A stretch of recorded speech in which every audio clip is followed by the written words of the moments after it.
कैसे हो आप सब?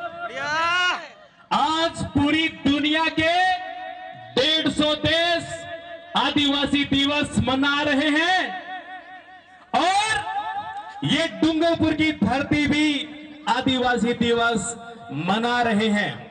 पूरी दुनिया के आदिवासियों को मेरी ओर से आदिवासी दिवस की हार्दिक शुभकामनाएं। यह तपता हुआ स्थल और चारों ओर की हरी भरी पहाड़ियां, ये मंद मंद महकती चलती हुई पवन आज इस कार्यक्रम की साक्षी है। और आपको पता हो, ये धरती, ये पवन, ये जंगल ही आदिवासी पूजते हैं। एक बार आदिवासी अपने आप के लिए ताली बजाएंगे और जिस धरती पर बैठे हैं उस धरती को नमन करेंगे, क्योंकि धरती पूजक आप ही माने जाते हैं।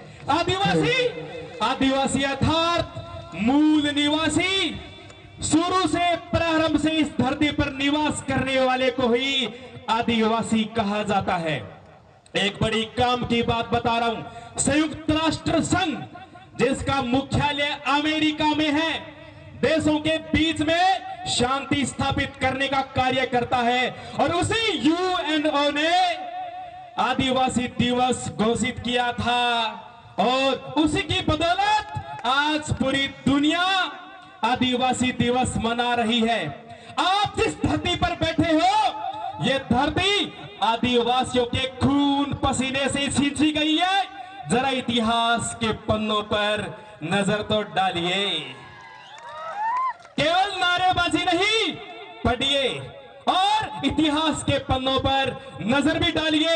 यह वो धरती है जहां पर मेवाड़ के शासकों को भी शरण मिली हुई है।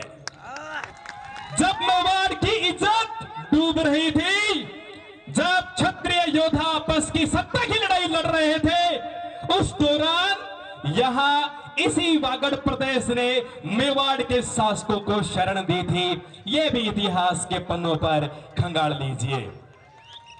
अब मैं मेरे आदिवासी भाइयों को कहना चाहता हूं, आप एक बार मौर्य काल के अंदर अतीत में जाके देखिए। एक चंद्रगुप्त जो आदिवासी था, जंगल का निवासी था, वो पूरे भारत का एक छत्र शासक बना था। आज तो ये भारत क्या है? भारत, पाकिस्तान, अफगानिस्तान, म्यांमार, बांग्लादेश, श्रीलंका, सबको मिला दे, उस पूरे प्रदेश का एक छत्र शासन चलाया था और उसके पीछे एक गुरुजी का हाथ था, नाम था चाणक्य। आज भी हम एक मुहिम चला सकते हैं। मैं आज भी बच्चों को पढ़ा सकता हूं। मैं चाणक्य जितनी ताकत रखूंगा, लेकिन मेरे आदिवासी भाइयों में चंद्रगुप्त जितना सामर्थ्य होना चाहिए। और आदिवासी भाइयों को कहना चाहता हूं, अपने बच्चों को मजदूरी लगाने की बजाय, आप जल्दी काम में डालने के बजाय उनको पढ़ाओ तो सही। पढ़ाने के लिए हम तैयार हैं, आप बच्चों को पढ़ाओ तो सही। और आपको जान के बड़ी खुशी होगी, आपके इस वागड़ धरा पर और आपके डूंगरपुर में, और सबसे बड़ी बात, राणा पुंजा जी, जिनके इतिहास के पन्नों पर गौरवशाली इतिहास है, उसी राणा पुंजा सर्किल पर 13 अगस्त यानी 3 दिन बाद में भव्य शुभारंभ होने जा रहा है। गुरुकुल ओपन होने जा रहा है। कोचिंग क्लासेस का नाम मत देना, ये कोई माफिया नहीं आ रहा है यहाँ पर गुरुकुल ओपन होने जा रहा है। और आपको बता दूं, नाम क्या हो सकता है? जोहार। गुरुकुल का नाम है जोहार। अब हर घर में होगा सरकारी अधिकारी, चाहे वो पुलिस हो, चाहे वो शिक्षक हो, चाहे वो प्रशासनिक अधिकारी हो, एसडीएम हो, बनेगा। अब आपको जागरूक होना इसके लिए पड़ेगा। एक और बड़ी बात आपको बताना चाहता हूं।